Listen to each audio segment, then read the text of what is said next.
Hello friends and welcome back to studies just with Shivam. तो आज की इस वीडियो में हम कवर करेंगे उत्तराखंड बजट 2022-23 जो कि फाइनेंशियल ईयर अभी जो चल रहा है उसके उसमें जो अभी उत्तराखंड बजट अभी जो हम इम्प्लीमेंट कर रहे हैं, उत्तराखंड स्टेट गवर्नमेंट जो इम्प्लीमेंट कर रही है उस बजट को हम अपने एग्जामिनेशन पॉइंट ऑफ व्यू से आज इस वीडियो में देखने की कोशिश करेंगे। एंड ये वीडियो किसके लिए इंपॉर्टेंट होने वाली है? जो कि उत्तराखंड स्टेट एग्जामिनेशन यानी कोई भी उत्तराखंड स्टेट एग्जाम की प्रिपरेशन अगर कर रहा है, चाहे वो उत्तराखंड पीसीएस हो। अब और सारे एग्जाम्स आने वाले हैं अगले साल, जो कि आज 28 दिसंबर को उत्तराखंड पीसीएस ने एक कैलेंडर रिलीज किया है जिसमें कि पूरा 2023 का कैलेंडर उन्होंने निकाल दिया है, जहाँ पे उन्होंने बताया है कि वो बहुत सारे एग्जाम्स कंडक्ट कराने वाले हैं। तो ये एग्जाम पॉइंट ऑफ व्यू से बहुत इंपॉर्टेंट है। ये ऐसा नहीं है कि सिर्फ और सिर्फ पीसीएस के लिए इंपॉर्टेंट है। जितने भी आपके वनडे एग्जाम है, चाहे वो उत्तराखंड पटवारी का हो, उसके बाद आपके कनिष्ठ सहायक के एग्जाम है, उसके बाद आने वाले पुलिस के एग्जाम है, एसआई का एग्जाम है, बहुत सारे एग्जाम है जो 2023 में होने वाले हैं। तो उन सभी एग्जाम्स के लिए ये वीडियो इंपॉर्टेंट रहती है बिकॉज, और कब तक इंपॉर्टेंट रहती है? जब तक उत्तराखंड का अगला बजट यानी फाइनेंशियल ईयर 2023 से लेकर 23-24 का बजट जब तक नहीं आता है, तब तक ये वीडियो इंपॉर्टेंट रहेगी। जैसे ही 2023-24 का बजट आ जाएगा, उसके बाद इस वीडियो की जो है वैलिडिटी जो है एक्सपायर हो जाएगी। लेकिन तब तक, जब तक ये अगली budget Uttarakhand state government present नहीं करती, तब तक जो है ये वीडियो बहुत इंपॉर्टेंट है। और जितने भी इस बीच एग्जाम्स कंडक्ट होंगे, उस एग्जाम्स के लिए ये सारी डेटा फैक्ट जो आज हम इस वीडियो में डिस्कस करेंगे, उत्तराखंड बजट वो पूरा डिस्कस करेंगे, वो पूरा का पूरा इंपॉर्टेंट हो जाएगा उन सभी एग्जामिनेशंस के लिए। तो आप लोगों से जो है ये चीज़ है कि अगर आपने प्रिपरेशन करनी है स्टेट एग्जामिनेशन की, तो आपके लिए वीडियो इंपॉर्टेंट है। और वैसे भी अगर आप एक जागरूक सिटीजन बनना चाहते हो और देखना चाहते हो कि मेरी सरकार कहाँ पे कितना पैसा खर्च कर रही है, तब भी ये वीडियो आपके लिए इंपॉर्टेंट होती है बिकॉज ये आपको बहुत अवेयर करेगी कि कितना स्टेट गवर्नमेंट आपका टैक्स का दिया हुआ पैसा कहाँ कहाँ खर्च कर रही है, क्या रेवेन्यू है, कहाँ पे ज़्यादा हम खर्च कर रहे हैं, कहाँ से हम ज़्यादा कमा रहे हैं। तो वही चीज़ पूरा लेखा जोखा जो है इस पूरी वीडियो में हम कवर करेंगे। और अगेन फोकस यही रहेगा कि उत्तराखंड स्टेट एग्जामिनेशन में जैसे क्वेश्चन वो पूछेंगे, वैसे मैं आपको बताऊंगा कि किस तरह से क्वेश्चन आपके एग्जाम में आ सकता है, और पर्टिकुलर फैक्ट को, पर्टिकुलर डेटा को आप कहाँ पे यूज कर सकते हो अपने आंसर राइटिंग में, ये भी मैं जो है साथ साथ बताता चलूंगा। So let's start this video. और वीडियो शुरू करने से पहले, हमारे दो तीन ऑनलाइन जो है कोर्स चल रहे हैं। सबसे पहले Uttarakhand PCS mains test series हमारी लास्ट 8 महीने चल रही है, तो वो अभी भी अवेलेबल है। अगर किसी स्टूडेंट को लास्ट टाइम में जैसे एक महीना अब रह चुका है, तो उसको प्रैक्टिस करने के लिए अगर टेस्ट सीरीज चाहिए या टेस्ट क्वेश्चन पेपर लिखने हैं, तो वो हमें मैसेज कर सकता है और एनरोल करा सकता है। और साथ ही में मैंने अभी लास्ट वीक ये एसए राइटिंग प्रोग्राम जो है उत्तराखंड पीसीएस मेंस के लिए स्पेशली जो है अभी स्टार्ट किया है, जिसमें कि हम एसए राइटिंग आपको करवा रहे हैं। आपको लगभग 20 से 25 एसेज आपको दिए जाएंगे, और इसमें सेक्शन ए सेक्शन बी दोनों चीजें, दोनों सेक्शन के टॉपिक हम कवर कर रहे हैं, उत्तराखंड स्पेसिफिक भी और जनरल स्टडीज से रिलेटेड जो एससी आने वाला है आपको उसमें भी हम कवर कर रहे हैं। तो अगर ये दोनों प्रोग्राम में से आपको इंटरेस्ट हो, तो आपको एनरोल या फिर आपको कोई इंक्वायरी करनी हो, तो इस व्हाट्सएप नंबर पर जो है व्हाट्सएप कर सकते हैं।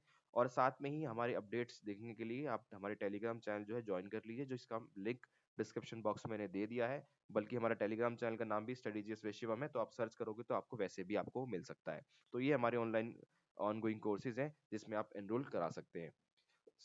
तो शुरू करते हैं बजट की वीडियो।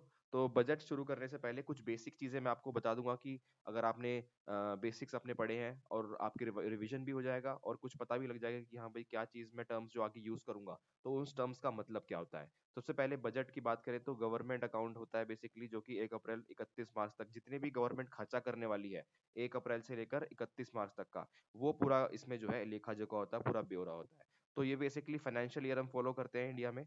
फाइनेंशियल ईयर फॉलो करते हैं जो कि 1 अप्रैल से स्टार्ट होता है और 31 मार्च को खत्म हो जाता है। तो तभी ये जो है बजट कहलाता है 2022, यानी 2022 क्या, 1 अप्रैल, 1 अप्रैल 2022 से 31 मार्च 2023 तक। ये वैलिडिटी होती है नॉर्मली एक बजट की, और यही वैलिडिटी जो है हमारे बजट की होने वाली है। लेकिन उत्तराखंड का बजट जो है लेट आया था, मेरे ख्याल से जुलाई मंथ में आया था। तो अब इसकी वैलिडिटी कब तक है ये तो अब देखना पड़ेगा। बल्कि उत्तराखंड स्टेट गवर्नमेंट ने इसके साथ साथ ये जो हम बजट आज पढ़ने वाले हैं, इसके साथ साथ एक और बजट जो है उन्होंने ले लिया है, जिसको हम बोलते हैं सप्लीमेंट्री बजट। तो सप्लीमेंट्री बजट के बारे में आपने अपने पॉलिटी क्लासेस में पढ़ा होगा। जब एक किसी गवर्नमेंट के पास अपना बजट में पेश किया हुआ पैसा वो पूरा का पूरा खत्म हो जाता है या पूरा पूरा जो है आपका एक्सपायर हो जाता है, उसके बाद बजट एक और आता है जिसको पूरे साल को पूरे साल में बचे हुए महीने के लिए पैसा लेने के लिए सप्लीमेंट्री बजट जो है स्टेट गवर्नमेंट या फिर सेंट्रल गवर्नमेंट जो है पेश करती है। तो दोनों सेंट्रल गवर्नमेंट और स्टेट गवर्नमेंट दोनों ने फिलहाल जो है सप्लीमेंट्री बजट अपना यूज कर लिया है। और उत्तराखंड गवर्नमेंट ने लास्ट मंथ नवंबर में मेरे ख्याल से किया था सप्लीमेंट्री बजट, जहाँ पे उन्होंने ऑलमोस्ट 4800 करोड़ का जो है 4800 करोड़ का बजट जो है पेश किया था। बट वो जो है सिर्फ और सिर्फ एक्सपेंडिचर साइड का होता है। तो सबसे मेन जो बजट हमें एग्जाम पॉइंट ऑफ व्यू से इंपॉर्टेंट है वो ये वाला बजट है जो आज हम कवर करेंगे। फिर हम एक देख लेते हैं कंसोलिडेटेड फंड, जहाँ पे हमारे सारे के सारे खर्चे और सारे के सारे रिसीप्ट जो हमारी इनकम है गवर्नमेंट की और जितने खर्चे हैं वो कौन से खाते से जाते हैं, that is consolidated fund. Consolidated fund इसको बोलते हैं। तो ऐसे ही सेंट्रल गवर्नमेंट का अलग से और स्टेट गवर्नमेंट का अलग से जो है ये फंड मेंटेन होता है। यहीं से आपके जो सारे खर्चे और सारे आपकी कमाई इसी अकाउंट में जो है आती जाती है। उसके बाद एक होता है कंटेंजेंसी फंड। कंटेंजेंसी फंड ये वो अकाउंट है जहाँ पे हम इमरजेंसी के टाइम पे अगर कोई इमरजेंसी आती है, फॉर एग्जांपल डिजास्टर हो गया, कोई जैसे कोविड आया था, तो ऐसे इमरजेंसी टाइम पे हम कंटेंजेंसी फंड में जो पैसा हमने लॉक किया होता है, पैसा जो हमने जोड़ा होता है, उसको बेसिकली हम इसको यूज करते हैं। तो इसको हम इमरजेंसी फंड भी बोल देते हैं कभी कभार। तो ये कंटेंजेंसी फंड होता है। और एक होता है पब्लिक अकाउंट। तो पब्लिक अकाउंट क्या है, basically it is the fund maintain by the government. सिर्फ और सिर्फ ये गवर्नमेंट मेंटेन करती है और इसको जो है सेंट्रल गवर्नमेंट मेंटेन करती है। इसमें बेसिकली कौन सा पैसा होता है, जो कि स्टेट एम्प्लॉयज का, फॉर एग्जांपल आपका प्रोविडेंट फंड होता है, जीपीएफ होता है, आपके जितने भी अलग अलग इन्वेस्टमेंट होती है, फॉर एग्जांपल किसान विकास पत्र होते हैं, आपके नेशनल सेविंग सर्टिफिकेट से जो इनका सबका पैसा होता है वो बेसिकली पब्लिक अकाउंट में जाता है। तो यानी इस पैसे से क्या होता है, इस पैसे से गवर्नमेंट अपना खर्चे के लिए इस पैसे को यूज करती है। और जैसे कि आप लोगों को पता हो कि provident fund, national saving certificates, इन सब का जो है एक टेन्योर होता है, यानी एक टाइम पीरियड होता है। किसी का 5 साल होता है और किसी का 5 साल होता है। प्रोविडेंट फंड का जैसे लोग रिटायरमेंट के लिए पैसा जोड़ते हैं, तो ये भी लॉन्ग टर्म पैसा होता है। तो इससे क्या होता है कि गवर्नमेंट आज के खर्चे इस पैसे से यूज कर लेती है और जब आपको देना होता है तब जो है इस अकाउंट से वो दे भी देती है। तो कहने का मतलब ये 3 अकाउंट है जो गवर्नमेंट अपने खर्चे के लिए, अपने रेवेन्यू के लिए यूज करती है। और मेन अकाउंट तो आपको मैंने बता ही दिया, कंसोलिडेटेड फंड जो है मेन अकाउंट होता है गवर्नमेंट का। और ये कौन से आर्टिकल के अंदर होता है, पॉलिटी भी हम रिवाइज कर लेते हैं। तो it is under the article 266 I guess, 266 article होता है जिसके अंदर जो है कंटेंजेंसी फंड की बात की गई है। और consolidated fund and contingency fund दोनों की जो है आर्टिकल 266 की बात की गई है। और आर्टिकल नंबर 267 जो है पब्लिक अकाउंट के बारे में बात करता है। और पब्लिक अकाउंट क्या होता है मैंने आपको बता ही दिया, जहाँ पे आपका GPF, provident fund, national saving certificates, इन सब का पैसा जाता है पब्लिक अकाउंट में, जो है ये होता है पब्लिक अकाउंट बेसिकली। उसके बाद आपको क्वेश्चन पूछ सकते हैं स्ट्रेट फॉरवर्ड की, कंसोलिडेटेड फंड के लिए कौन सा आर्टिकल है, कंटेंजेंसी फंड के लिए कौन सा आर्टिकल है, पब्लिक अकाउंट के लिए कौन सा आर्टिकल है, तो मैंने आपको इस साथ साथ बता दिया। अब बात करते हैं एनुअल फाइनेंशियल स्टेटमेंट की। बजट, ऐसे बजट हम उसको बजट बोल देते हैं बट बजट कॉन्स्टिट्यूशन में कहीं भी मेंशन नहीं है। और बजट का अगर स्पेसिफिकली देखा जाए तो आर्टिकल 112 सेंट्रल गवर्नमेंट के लिए जो है आर्टिकल ये बजट के लिए यूज करते हैं, जहाँ पे एनुअल फाइनेंशियल स्टेटमेंट उन्होंने बोला हुआ है, टर्म यूज किया हुआ है। और ऐसे ही हम स्टेट गवर्नमेंट यानी उत्तराखंड स्टेट का जैसे हम बजट आज डिस्कस करेंगे, तो उत्तराखंड जितनी भी स्टेट गवर्नमेंट्स है वहाँ पे एनुअल फाइनेंशियल एक्सपेंडिचर वर्ड जो यूज किया है दैट इज अंडर आर्टिकल 202। तो 112 सेंट्रल गवर्नमेंट के लिए और 202 स्टेट गवर्नमेंट के लिए, यहाँ पे दोनों जो है एनुअल फाइनेंशियल स्टेटमेंट ये वर्ड यूज किया जाता है, बजट टर्म जो है यूज नहीं किया जाता कहीं पे भी कॉन्स्टिट्यूशन में। तो ये भी एक क्वेश्चन हो सकता है जो आपके यहाँ आपके एग्जाम में किसी भी एग्जाम में पूछा जा सकता है। तो ये आपको ध्यान रखना है। नाउ अब बेसिक्स पे बात करेंगे। गवर्नमेंट अकाउंट्स हमने बात कर ली, कंसोलिडेटेड फंड एक होता है कंटिजेंसी फंड, एक होता है पब्लिक अकाउंट। अब तीनों का आपको मतलब पता है कि तीनों क्या है, कंसोलिडेटेड फंड क्या है, कंटिजेंसी फंड क्या है, पब्लिक अकाउंट क्या है। जो मेन बजट हम डिस्कस करते हैं वो हम डिस्कस करते हैं कंसोलिडेटेड फंड के अंदर, बिकॉज मैंने आपको बताया पहले ही कि it is the main account of the government. Government का मेन अकाउंट कौन सा है, कंसोलिडेटेड फंड, जहाँ पे गवर्नमेंट के सारे रेवेन्यू, सारे एक्सपेंडिचर जो है यहाँ से इस खाते से चलते हैं। तो बेसिकली हम बात करेंगे अब हम बात करेंगे एनुअल फाइनेंशियल स्टेटमेंट यानी एक तरह से बजट की, कि बजट जो है बेसिकली होता क्या है, बजट का मतलब क्या होता है। तो बजट का मतलब जानने के लिए हमें इसको दो भागों में डिवाइड करना पड़ेगा। ये अगेन अब इकोनॉमिक्स हम पढ़ रहे हैं, इकोनॉमिक्स के अंदर आगे हैं, इकोनॉमिक्स का डोमेन हमने एंटर कर लिया है, जहाँ पे बजट दो तरीके के होते हैं बेसिकली। एक होता है रेवेन्यू साइड रेवेन्यू साइड, और दूसरा होता है कैपिटल साइड। रेवेन्यू साइड में भी दो चीजें होती हैं, रेवेन्यू साइड में भी दो चीजें होती हैं, that is one your receipts, receipts मतलब जो पैसा आपका आने वाला है, और एक होता है एक्सपेंडिचर, जो आपका पैसा जाने वाला है। सेम कैपिटल में भी दो चीजें होती हैं, एक पैसा आने वाला, एक पैसा जाने वाला। रेवेन्यू और कैपिटल भी दो तरीके की होती है, एक्सपेंडिचर। ये आपको बेसिक्स बता रहा हूँ, जिस किसी को बेसिक्स पता है यहाँ से वीडियो स्किप करके मेन कंटेंट पे चले जाना, जिसको लेकिन बेसिक्स रिवाइज करने हैं मेरे साथ, ये 2 मिनट का काम है, 2 मिनट में फटाफट हम इसको जो बेसिक्स को रिवाइज कर लेंगे, उसके बाद हम सीधा जो है उत्तराखंड बजट पे ही जाने वाले हैं। तो रिसिप्ट्स में बेसिकली ये भी दो चीजों में भागों में डिवाइड है, one is your tax, tax, और दूसरा है आपका नॉन टैक्स। तो टैक्स तो आप लोगों को पता ही होगा कि गवर्नमेंट वेरियस टैक्स जो है कवर करती है, इनकम टैक्स है, जीएसटी है, आपका कॉर्पोरेशन टैक्स है, तो वो सारी इनकम ये इस साइड आती है। रेवेन्यू, रिसिप्ट मतलब पैसा आया, पैसा आया तो कहाँ से आया, कहाँ से आने के दो सोर्सेज हैं, एक टैक्स, एक है नॉन टैक्स। तो टैक्स में कहाँ से पैसा आ रहा है, जीएसटी आपका हो गया, इनकम टैक्स आपका हो गया, कॉर्पोरेशन टैक्स आपका हो गया, तो ये सारे जो है आपके टैक्स की इनकम है। नॉन टैक्स में बेसिकली क्या इंक्लूड करते हैं हम, तो नॉन टैक्स में गवर्नमेंट जो भी प्रॉफिट अर्न करती है अपनी अपने इन्वेस्टमेंट से, कोई भी गवर्नमेंट के इतने सारे पीएसयूज है, वहां से जो डिविडेंड डिविडेंड आता है उसको हम यहाँ पे मेंशन करते हैं। उसके बाद गवर्नमेंट वेरियस फीस भी लिवाई करती है, अपनी सर्विसेज जो प्रोवाइड करती है, फॉर एग्जांपल आपको कास्ट सर्टिफिकेट बनाना है तो उसकी एक फीस होती है, आपको कोई और कैरेक्टर सर्टिफिकेट बनाना है, आपको कोई इनकम सर्टिफिकेट बनाना है, उसकी फीस है। फिर गवर्नमेंट पेनल्टी भी लिवी करती है, फॉर एग्जांपल आप कल को बाइक चला रहे हो, हेलमेट वहाँ पे आपने पहना नहीं है तो आपको पेनल्टी देनी पड़ेगी, तो वो आपका पैसा इस नॉन टैक्स शेड्यूल में जाने वाला है। उसके बाद एक होता है एक्सपेंडिचर साइड, तो एक्सपेंडिचर मतलब पैसा आप खर्च कर रहे हो, तो यहाँ पे पैसा कौन सा खर्च करने वाली बात हो रही है, यहाँ पे आप होते हैं फॉर एग्जांपल कोई भी गवर्नमेंट ने लोन लिया हुआ है और लोन देने के लिए आपको इंटरेस्ट देना पड़ेगा, तो इंटरेस्ट पेमेंट्स जो गवर्नमेंट देती है वो यहाँ पे मेंशन किया जाता है, इंटरेस्ट पेमेंट्स। और उसके बाद डिफेंस पे खर्च होने वाला पैसा वो यहाँ पे आता है। आप सब्सिडीज देते हैं, गवर्नमेंट सब्सिडीज जो देती है वो भी एक बार एक तरह से गवर्नमेंट को खर्चा है, तो यहाँ पे देते हैं। सैलरीज पेंशंस यहाँ पे होता है। उसके बाद एक इंपॉर्टेंट चीज जो मैं मेंशन करना चाहूंगा, that is grants to state, grants to state. For example कल को सेंट्रल गवर्नमेंट उत्तराखंड गवर्नमेंट को कोई ग्रांट देने लगे तो उत्तराखंड गवर्नमेंट के पास वो पैसा आएगा, लेकिन वो कौन सी साइड आएगा, that will be on your revenue expenditure side, revenue expenditure side. Oh sorry, expenditure है ये स्टेट गवर्नमेंट सेंट्रल गवर्नमेंट दे रही है, ये हम सेंट्रल गवर्नमेंट का बजट एक तरह से हम देख रहे हैं, तो सेंट्रल गवर्नमेंट दे रही है, तो ग्रांट्स टू स्टेट यानी कल सेंट्रल गवर्नमेंट अगर उत्तराखंड स्टेट को पैसा देगी तो वो कहाँ से देगी, रेवेन्यू एक्सपेंडिचर साइड से देगी, तो यानी grants from from from central government, central government to state government, for example Uttarakhand को पैसे देगी, तो ये आपका रेवेन्यू एक्सपेंडिचर यानी एक्सपेंडिचर हो जाएगा गवर्नमेंट के लिए। ये उसके बाद पब्लिक एडमिनिस्ट्रेशन के लिए काफी पैसा खर्च करती है गवर्नमेंट, तो वो यहाँ पे आता है एक्सपेंडिचर साइड। तो हमने रेवेन्यू की रिसीट्स भी देख ली, रेवेन्यू एक्सपेंडिचर भी देख ली, यहाँ पे कौन सा पैसा आ रहा है और कौन सा पैसा जा रहा है वो भी देख लिया हमने, किस तरह का पैसा आना जाना यहाँ पे हो रहा है। उसके बाद आता है कैपिटल साइड, कैपिटल साइड में भी दोनों चीजें, रेवेन्यू एक्सपेंडिचर। रेवेन्यू का मतलब वही है कि आना, और सॉरी यहाँ पे रिसीप्ट लिखना था मेरे को, वेट अ मिनट, रिसीप्ट लिखना था।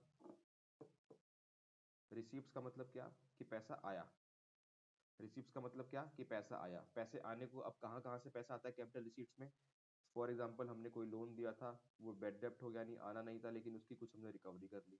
कोई हमने लोन दिया था, एनपीए हमने कर दिया, लेकिन वो लोन जो है वापस आ गया, तो उसकी हमने रिकवरी कर ली, तो रिकवरी ऑफ लोन से एक पैसा आता है।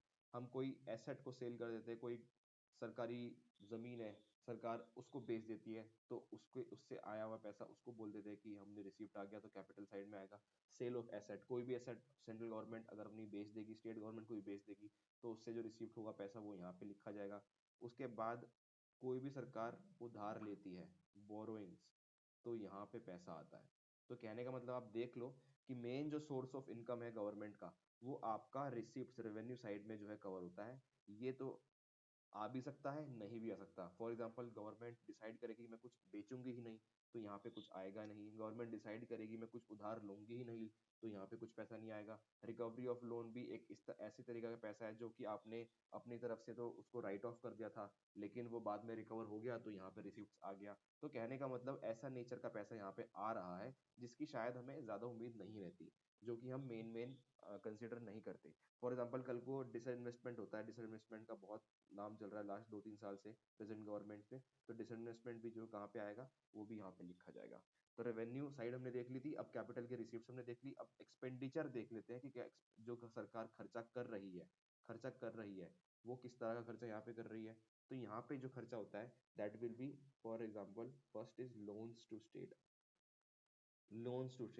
तो सिमिलर सी चीज मैंने आपको यहाँ पे बताई थी एक्सपेंडिचर साइड में, और सिमिलर सी चीज मैंने यहाँ पे एक्सपेंडिचर में एक और बता दी, यहाँ पे कैपिटल एक्सपेंडिचर में और रेवेन्यू एक्सपेंडिचर में। लेकिन यहाँ पे मैंने वर्ड यूज किया था ग्रांट्स टू स्टेट्स। तो ग्रांट्स का मतलब ऐसा पैसा जिसकी आप वापस लेने की उम्मीद नहीं करते। आप कहने का मतलब डोनेशन टाइप हो गया कि डोनेशन। ग्रांट्स का मतलब क्या, जो आप स्टेट गवर्नमेंट को, सेंट्रल गवर्नमेंट को पैसे वापस देने की जरूरत नहीं है, ऐसा पैसा। लेकिन यहाँ पे वर्ड किया गया लोन, यानी ये पैसा जो है वापस आने वाला है सरकार के पास। तो लोन्स टू स्टेट आता है कैपिटल एक्सपेंडिचर साइड में।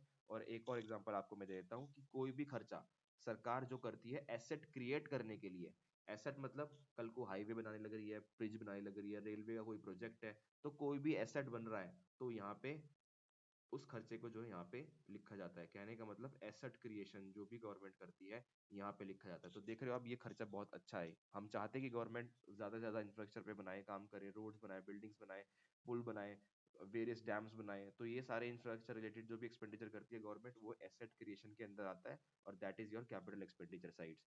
और यहाँ पे एक और खर्चा आता है लोन्स, जो सरकार ने लिए हैं वो रीपे कर देती है। फॉर एग्जाम्पल सरकार ने 100 रुपए लिए थे लोन के रूप में, और अब 100 रुपए उसको वापस कर रही है। तो वापस अगेन खर्चा है, पैसा जा रहा है, एक्सपेंडिचर है, तो यहाँ पे लोन्स रिपेड यानी कैपिटल एक्सपेंडिचर आपका ये हो गया। तो कैपिटल एक्सपेंडिचर एक अच्छी चीज है, इससे गवर्नमेंट एसेट भी क्रिएट करती है और अपनी लाइबिलिटी, अपने जो बोरोइंग्स हैं उसको भी कम करती है। तो कहने का मतलब क्या है कि कैपिटल एक्सपेंडिचर होना चाहिए और अच्छी चीजों में होना चाहिए, जैसे एसेट क्रिएशन में होना चाहिए। लोन्स आप रीपे कर रहे हो, लोन्स दे रहे हो स्टेट गवर्नमेंट को, अब स्टेट गवर्नमेंट को लोन देते हो तो लोन का स्टेट गवर्नमेंट कुछ अच्छा यूटिलाइज करे, इसी अपेक्षा में देते हो आप।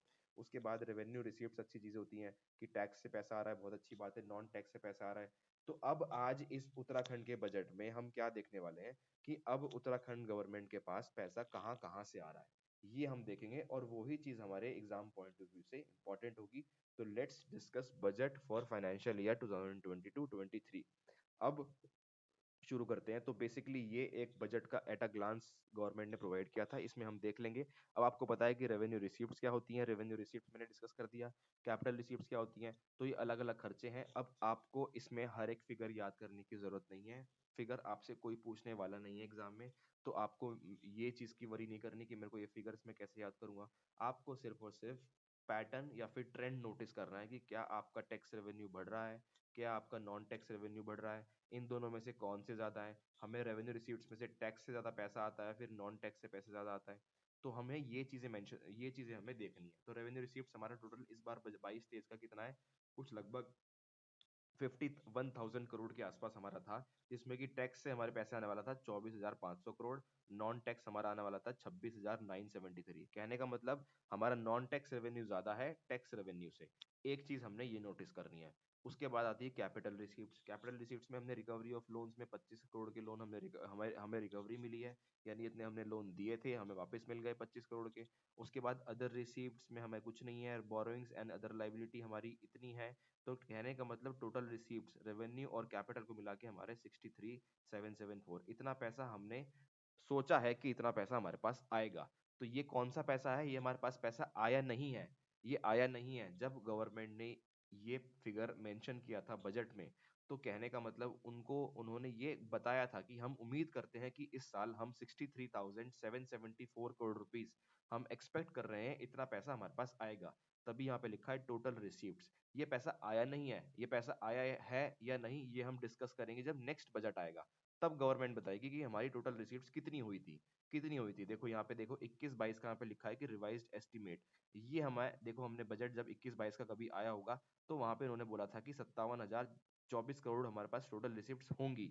लेकिन क्या हुई, नहीं। रिवाइज एस्टिमेट हुआ 52,340। इसके बाद एक और आएगा एक्चुअल एस्टिमेट, उसके बाद एक्चुअल में पता लगेगा कि एक्चुअल में कितना हुआ। पहले प्रपोज इतना किया गया, बाद में रिवाइज उसको इतना किया गया, और बाद में एक्चुअल कितना हुआ तो देखो ये एक्चुअल देखो 20-21 में एक्चुअल के जो है डेटा इन्होंने प्रोवाइड किए हैं, तो एक्चुअल में 53,360 करोड़ इन्होंने एक्चुअल में टोटल रिसीप्ट इन्होंने कलेक्ट किए। अब कितना बजट एस्टिमेट किया था, कितना रिवाइज एस्टिमेट किया, वो इससे पहले का था, लेकिन एक्चुअल में इतना हुआ। तो कहने का मतलब बजट सिर्फ एस्टिमेट होता है कि हाँ भाई इतना पैसा हम लाने की उम्मीद करते हैं। फिर सेम बात करते हैं एक्सपेंडिचर साइड पे, रेवेन्यू अकाउंट पे। इंटरेस्ट पेमेंट पे हम इतने पैसे देने वाले हैं, कैपिटल अकाउंट ये है, उसमें अलग अलग चीजें ये हैं। तो कहने का मतलब टोटल एक्सपेंडिचर। अच्छा, जब हम बजट की बात करते हैं कि कितने का बजट आया, हम हमेशा ये याद रखते हैं कि यार कितने रुपए का गवर्नमेंट ने बजट प्रपोज किया। तो बेसिकली कितने रुपए का क्या होता है, that is your total expenditure. हम टोटल एक्सपेंडिचर की बात कर रहे होते हैं कि गवर्नमेंट ने कितने रुपए का बजट जो है पेश किया।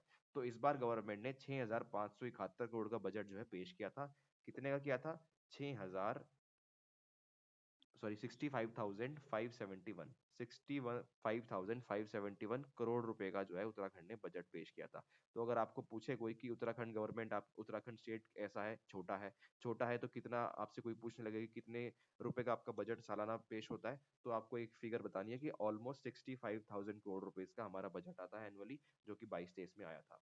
तो ये फिगर आपको याद होनी चाहिए। अगर आप फॉर एग्जांपल इस फिगर को आप पुट कर सकते हो अपने पीसीएस मेंस में, कोई आंसर आप लिख रहे हो उत्तराखंड स्टेट इकोनॉमी के ऊपर, तो वहां पे आप बताओगे कि उत्तराखंड स्टेट इकोनॉमी कैसी है यहाँ पे एनुअल, और कैसी है तो कैसे बताओगे, आपकी छोटी है, बड़ी है, उससे बड़ी है, तो उसको आपको फिगर से बताना पड़ेगा। तो ये आप फिगर आप वहां पे यूज कर सकते हो कि Uttarakhand being a small state with an annual expenditure of 65,571 crore only as compared to other Himalayan states।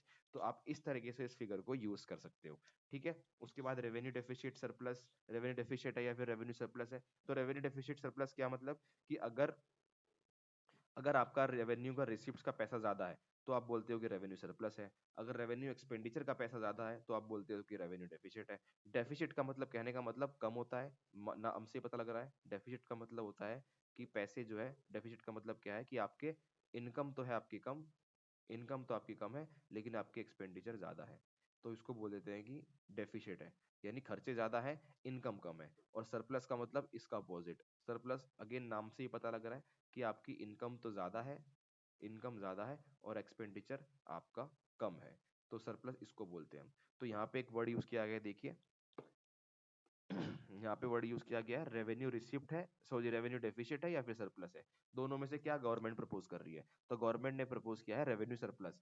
2,460 crore का रेवेन्यू सरप्लस जो है गवर्नमेंट ने प्रपोज किया था। फिस्कल डेफिसिट अगेन बहुत इंपॉर्टेंट टर्म है। फिस्कल डेफिसिट तो आपको याद होना चाहिए, कितना है एग्जैक्ट नंबर याद होना आपको याद है तो बहुत अच्छी बात है, अदरवाइज इसको आप as a percentage of GSDP भी याद कर सकते हो। अगेन ये फिगर्स हम आगे यूज करेंगे, तो आप एक बार ब्रॉड लाइन आप देख सकते हो। अगेन एक फिस्कल डेफिसिट का मतलब मैं आपको बता दूं, fiscal deficit is basically total सरकार की कितनी बोरोइंग्स है, टोटल बोरोइंग, टोटल बोरोइंग्स की सरकार की कितनी है, वो जो है इससे पता लगता है। तो मैं आपको यहाँ पे लिख देता हूँ कि फिस्कल डेफिसिट, एक सेकेंड, फिस्कल डेफिसिट क्या होता है? Fiscal deficit is your total borrowings, total borrowings, सब बोरोइंग्स इसमें इंक्लूड, जितनी भी गवर्नमेंट बोरोइंग्स करती है उसको हम एक तरह से लेमैन लैंग्वेज में फिस्कल डेफिसिट बोल देते हैं। और ये बहुत इंपॉर्टेंट कंपोनेंट होता है जब भी आप बजट पढ़ रहे हो, इकोनॉमिक सर्वे पढ़ रहे हो, तो ये फिगर बहुत इंपॉर्टेंट होता है पॉलिसी मेकिंग के लिए, क्योंकि आपको पता होना चाहिए कि गवर्नमेंट कर्जे में कितना है।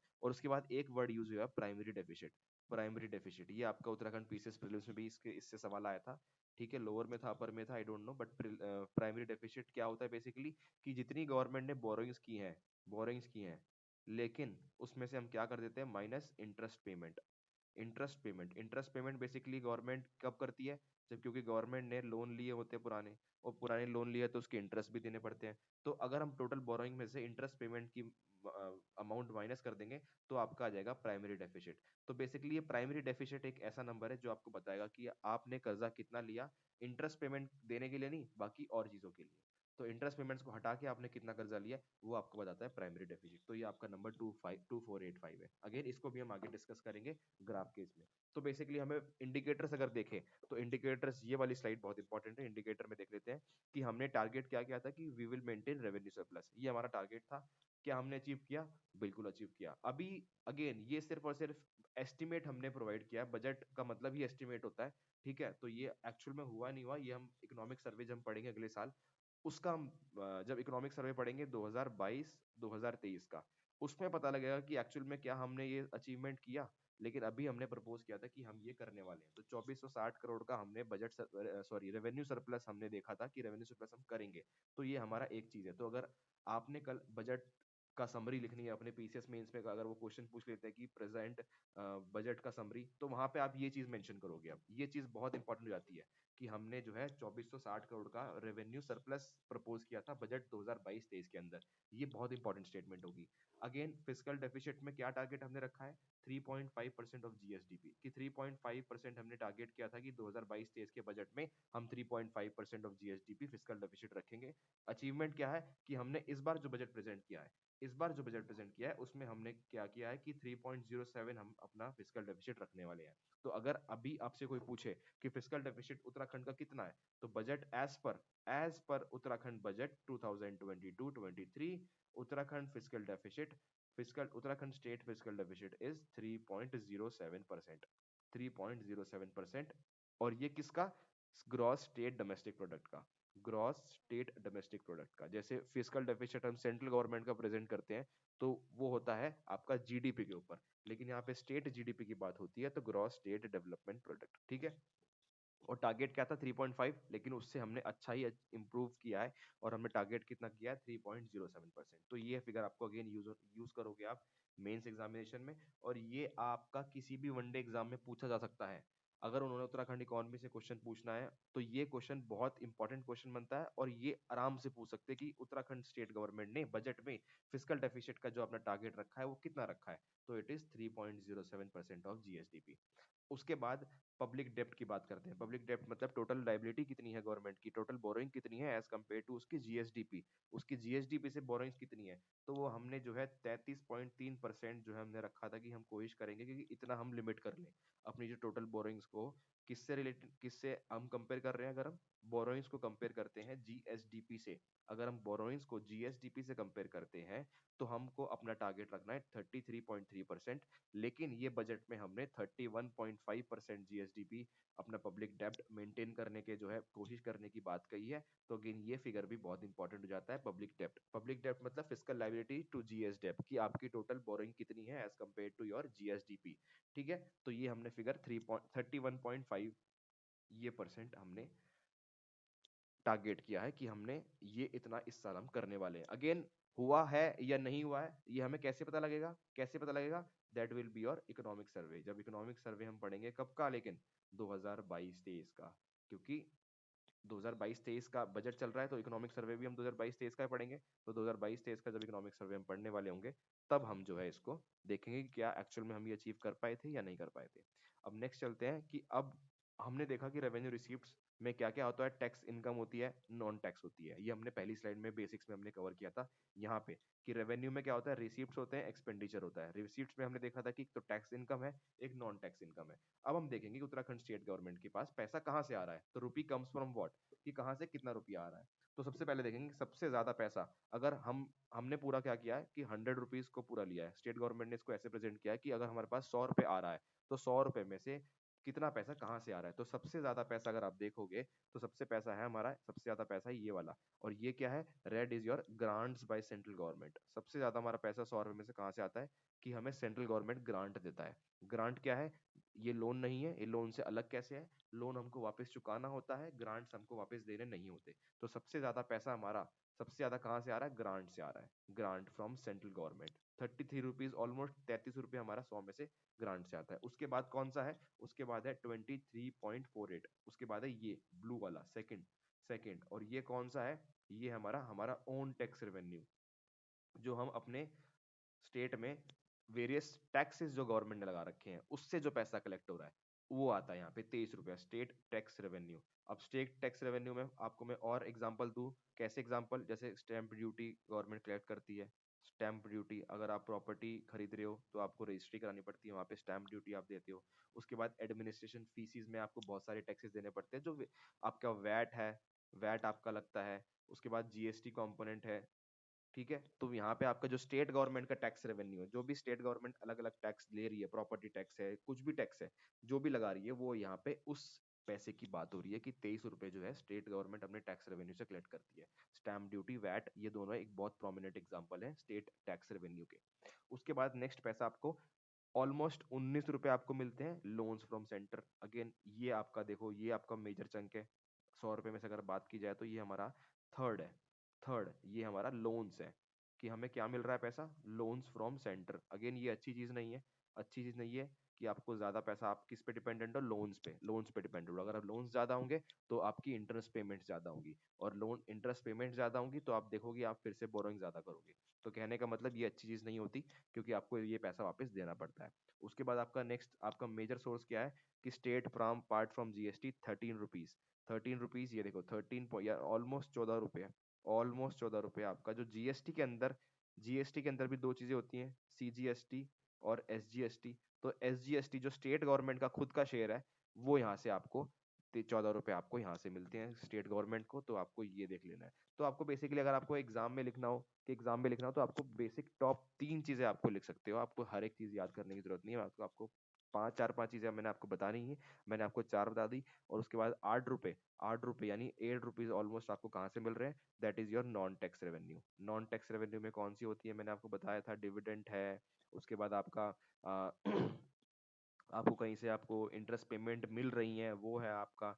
तो ये चीज़ आपको मैंने बताई थी। देखो नॉन टैक्स में प्रॉफिट है, डिविडेंड है, फीस, पेनल्टी, ये सारी चीज़ें हैं। तो ये आपको 8 रुपीज़ के आसपास आप हमारा जो है उत्तराखंड स्टेट का नॉन टैक्स रेवेन्यू है। ठीक है। उसके बाद आपको एग्जाम के लिए क्या इंपॉर्टेंट याद रखना है, एग्जाम के लिए आप कैसे पूछ सकते हैं कि सबसे ज्यादा मेजर चंक हमारा कहाँ से आता है। ये क्वेश्चन हो सकता है एमसीक्यू बेस में, कोई भी एग्जाम में पूछा जा सकता है कि state government, Uttarakhand state government का सबसे ज्यादा पैसा कहाँ से आता है। तो सबसे ज्यादा पैसा हमारा आता है ग्रांट से, फर्स्ट चीज ये। उसके बाद कहाँ से आता है, 23.48 आपका आता है स्टेट गवर्नमेंट की जो ओन टैक्स रेवेन्यू है, यहाँ से आता है। उसके बाद थर्ड आता है लोन्स फ्रॉम सेंटर, लोन्स हम हमें मिलते हैं। उसके बाद क्या आता है, उसके बाद स्टेट का जो सीजीएसटी पार्ट होता है, जीएसटी पार्ट जो हमारा शेयर है वो। उसके बाद पांचवा नॉन टैक्स रेवेन्यू। तो आपको टॉप 5 बिल्कुल पूछे जा सकते हैं। आपको ये टॉप 5 के ऑर्डर दिया जा सकता है, आपको डिसेंडिंग ऑर्डर में आपको करना हो सकता है एमसीक्यू में, तो किसी भी तरीके से आ सकता है। तो कहने का मतलब 4-5 आपको sources of income Uttarakhand government की, मेजर सोर्स ऑफ इनकम, वो आपको पता होनी चाहिए। अब जैसे इनकम आई है तो इनकम जाएगी भी, इनकम आई है तो इनकम जाएगी भी। इनकम आने के बाद अब जाने की बात कर लेते हैं कि रुपीज कोस, कि कहाँ कहाँ रुपया जा रहा है।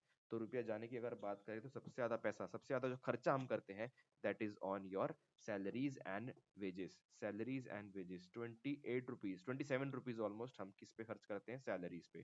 सैलरीज है हमारी, पेंशन है, ये सब चीजें जो है हम खर्च कर, पेंशन अलग होती है, सॉरी, पेंशन का गवर्नमेंट ने अलग से यहाँ पे कवर किया है, अलग से कंपोनेंट दिया गया है। तो यहाँ पे salaries, allowances, wages etcetera, administrative expenses, तो 27 रुपीज यहाँ पे हम उसमें खर्च कर रहे हैं। पहली चीज तो ये हो गई।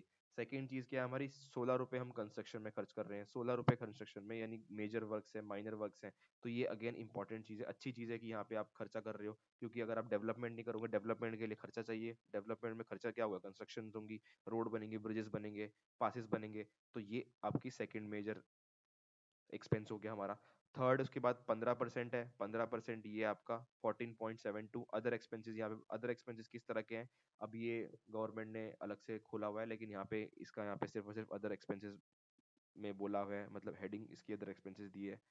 उसके बाद चौथा नंबर पे आता है आपकी पेंशन। 12 रुपये हम पेंशन में खर्च करते हैं। तो पेंशन में हमारा एक मेजर का पार्ट जा रहा है। अगेन कितना फिगर है मैं आपको अलग से आगे भी मैंने डायग्राम्स बना रखे हैं, तो वहां पे आप देख सकते हो। तो कहने का मतलब रुपीज गोज में आपको 3 चीजें याद रखनी है कि सबसे ज्यादा पैसा आपका कहाँ जा रहा है, that is your salary, allowances, administration expenses में आपका सबसे ज्यादा खर्च पैसा होता है उत्तराखंड का। उसके बाद हमारा कंस्ट्रक्शन में पैसा खर्च हो रहा है, which is a very good thing. And third is your other expenses, fourth is your pension, fifth is your subsidy. 11 रुपये ऑलमोस्ट हमारा सब्सिडी में भी खर्च होता है। फोर्थ तो सब्सिडी हो गया, सब्सिडी। और फिफ्थ अगर और आपको देखना है, 1 2 3 4 5, पांच हमने ऑलरेडी कर लिए हैं, लेकिन पांच हमने देखा, सैलरीज है फर्स्ट नंबर पर, सेकंड नंबर पे हमारा कंस्ट्रक्शन बेस एक्सपेंडिचर है, थर्ड हमारा अदर एक्सपेंसेस है, फोर्थ हमारा आपका सब्सिडी है, सॉरी फोर्थ हमारा पेंशन है, फोर्थ हमारा पेंशन है, और फिफ्थ हमारा सब्सिडी है, सब्सिडी हमारा फिफ्थ है। ठीक है। तो ये टॉप 5 एक्सपेंसेस है उत्तराखंड स्टेट गवर्नमेंट के, जो हमने डिस्कस कर रहे थे, एंड वी हैव इट। उसके बाद हम देखते हैं कि टैक्स रेवेन्यू। अब टैक्स रेवेन्यू ये अलग से मैंने ये बना रखा है। तो टैक्स रेवेन्यू में हमने देखा जो कि हमारा सेकंड सोर्स ऑफ इनकम है, सेकंड हाईएस्ट इनकम हमारी आती है स्टेट की टैक्स रेवेन्यू से। तो अब इसको भी देख लेंगे कि इसमें से भी कहाँ से कितना पैसा आ रहा है, क्योंकि ये इंपॉर्टेंट हो जाता है। और यहाँ पे आप इस डेटा को यूज करोगे कहाँ पे, अपनी मेंस आंसर राइटिंग में। मेंस आंसर राइटिंग में आप यूज करोगे कि आपको पता होना चाहिए कि स्टेट टैक्स रेवेन्यू में भी आप सबसे ज्यादा पैसा कहाँ से कलेक्ट कर रहे हो। इससे बेसिकली आपको अपने स्टेट के बारे में ज्यादा जानकारी और मिलेगी, और यहाँ से भी एमसीक्यू फ्रेम हो सकता है कि स्टेट टैक्स रेवेन्यू में सबसे ज्यादा टैक्स में से पैसा कहाँ से आ रहा है। तो आपको ये भी इंपॉर्टेंट हो जाता है देखना। तो सबसे ज्यादा पैसा आपका वैट जीएसटी 55% से सबसे ज्यादा आपका पैसा यहाँ पे इनडायरेक्ट टैक्स के फॉर्मेट में आ रहा है। और आपको मैं एक चीज आपको बताई दूं, ये तो आपको वैसे पता होगा, बेसिक सी चीज है कि डायरेक्ट टैक्स के जो मेजर सोर्सेज होते हैं आपके, इनकम टैक्स, कॉर्पोरेट टैक्स, ये सारी चीजें जो है सिर्फ और सिर्फ सेंट्रल गवर्नमेंट कलेक्ट करती है। स्टेट गवर्नमेंट का इनमें कोई हक नहीं होता, कोई पैसा इनको नहीं मिलता। तो इनडायरेक्ट टैक्सेस ही एक ऐसे टैक्सेस है जो स्टेट गवर्नमेंट लेवाई कर सकती है। तो वैट जीएसटी दोनों ही इंडायरेक्ट टैक्स के जो पार्ट होते हैं। तो सबसे ज्यादा टैक्स रेवेन्यू हमारे कहाँ से आ रही है, ऑलमोस्ट 55 रुपए हमारी आ रही है वैट और जीएसटी से। उसके बाद आ रही है एक्साइज ड्यूटी से, स्टेट की जो एक्साइज ड्यूटी है उससे हम 23% पैसा कलेक्ट कर रहे हैं। उसके बाद ये आपका स्टैंप रजिस्ट्रेशन फीस है 10% यहाँ से कर रहे हैं। तो कहने का मतलब आपको पता होना चाहिए कि टॉप तीन चीज आपकी क्या है। एक तो वैट हमने देख लिया, वैट या फिर जीएसटी से पैसा हम कलेक्ट कर रहे हैं सबसे ज्यादा पैसा। उसके बाद हम एक्साइज ड्यूटी से कर रहे हैं, स्टेट की जो एक्साइज ड्यूटी है, स्टेट जो एक्साइज ड्यूटी लिवाई करती है। उसके बाद हमारा स्टैंप और रजिस्ट्रेशन फीस से, स्टैंप और रजिस्ट्रेशन फीस से। ठीक है, तो ये हमारे मेजर टैक्स रेवेन्यू के जो हमारे सोर्सेज हैं वो हमने डिस्कस कर लिया। उसके बाद फटाफट देख लेते हैं अब कि हमारा ट्रेंड क्या चल रहा है। अब ये ट्रेंड, अब ये स्पेसिफिकली आपको ट्रेंड वनडे एग्जाम्स के लिए अगर आप प्रिपरेशन कर रहे हो तो इसकी आपको जरूरत नहीं है देखने की। लेकिन अगर आप पीसीएस की तैयारी कर रहे हो, ये वाला मेंस आपको देना है या फिर नेक्स्ट मेंस आपको देना है, तो ये आपके लिए इंपॉर्टेंट हो जाता है। क्योंकि आपको लास्ट कुछ ईयर्स के पता होना चाहिए कि हम ये पर्टिकुलर खर्चा किस तरह से करते आ रहे हैं, या फिर किस तरह से हमको पैसा मिल रहा है। ये ट्रेंड इंपॉर्टेंट होता है। आपको मैं ये नहीं कह रहा कि आपको ये नंबर, ये वाला नंबर याद होना चाहिए, बट बेसिकली आपको ट्रेंड याद होना चाहिए। ट्रेंड कैसा, कि देखो 2018 में कैसा था, उसके बाद थोड़ा सा ऊपर गया, फिर हल्का सा ऊपर गया, फिर यहाँ से ऊपर गया है, फिर ये देखो। तो कहने का मतलब ये कर्व आपको याद होना चाहिए कि कर्व कैसा बन रहा है, कि कर्व आपका कैसा बन रहा है। देखो थोड़ा सा कंसिस्टेंटली इंक्रीज ही कर रहा है, कभी भी डिक्रीज नहीं किया। तो स्टैंप और रजिस्ट्रेशन से हमारा पैसा हमेशा बढ़ ही रहा है। Over a period of time हमारा स्टैंप और रजिस्ट्रेशन से पैसा जो है सिर्फ और सिर्फ इंक्रीज हुआ है। ये आपको स्टेटमेंट यहाँ से लेके जानी है इस स्लाइड से, कि over a period of time Uttarakhand government has been able to collect stamp and registration fees. ठीक है, तो आपको ये चीज आपको देखनी है, इंपॉर्टेंट ये थी इसके लिए। ऐसे ही नेक्स्ट है आपका स्टेट एक्साइज में। स्टेट एक्साइज में भी आप देखोगे कि पहले 18-19 था, फिर 19-20 में थोड़ा सा कम हुआ, फिर उसके बाद बढ़ा, फिर बढ़ा, फिर बढ़ा। तो कहने का मतलब 19-20 के बाद आपकी जो एक्साइज ड्यूटी है वो आपकी बढ़ रही है, बढ़ रही है। उसके बाद ये आपने यहाँ से लेना था। नेक्स्ट चीज हम देख लेते हैं motor vehicle tax. Motor vehicle tax से तो ये भी ऐसी चीज है कि आप मेंशन कर सकते हो, बिकॉज यहाँ से भी आपका स्टेट का टैक्स का रेवेन्यू आता है। तो ये आपका थोड़ा सा पहले नीचे जाएगा, नीचे गया फिर ऊपर गया। तो कहने का मतलब कंसिस्टेंट नहीं है ये चीज। मोटर व्हीकल टैक्स आपका लास्ट कपल ऑफ इयर्स में कंसिस्टेंट नहीं रहा है, it has been declining in 2020, और 2021 के बाद ये थोड़ा सा इंक्रीज कर रहा है। ठीक है, तो ये आपको देखना है। Next is your grants from centre. Grants from centre सबसे ज्यादा हमारा क्या है, हमारा रुपए सबसे ज्यादा हमारा 100 रुपए में से हमने देखा था कि 33 रुपए, 33 rupees out of 100 rupees we are getting from grants from central government. तो ये देखिए ओवर पीरियड ऑफ टाइम ये जो है इंक्रीज ही हुआ है, इंक्रीज ही हुआ है।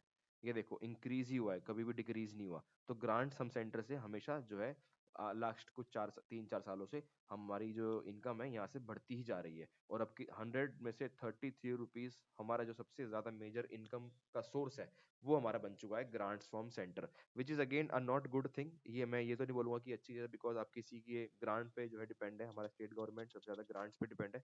And being a Himalayan state, इसलिए इसको थोड़ा, ये हिमालयन स्टेट है, थोड़ा ज्योग्राफी यहाँ पे अलग है, चैलेंजेस यहाँ पे अलग है, इसलिए इसको जस्टिफिकेशन मिल जाता है। But over a period of time हमें ये देखना होगा कि हम ग्रांट्स पे थोड़े से कम डिपेंड होए, कोई भी कम डिपेंड होए। ठीक है, हमारी खुद की रेवेन्यू, खुद की इनकम हमारी ज्यादा होनी चाहिए हमेशा, और उस पे हम जो है ज्यादा ज्यादा फोकस करना चाहिए। और मेजर कंपोनेंट हमारा जो टैक्स का है, हमारा जो मेजर कंपोनेंट है इनकम का, वो हमारा खुद से आना चाहिए। हम किसी और के भरोसे नहीं रहना चाहिए, वही एक अच्छा स्टेट इकोनॉमी कहलाएगी। उसके बाद नेक्स्ट देख लेते हैं शेयर इन सेंट्रल टैक्सेस।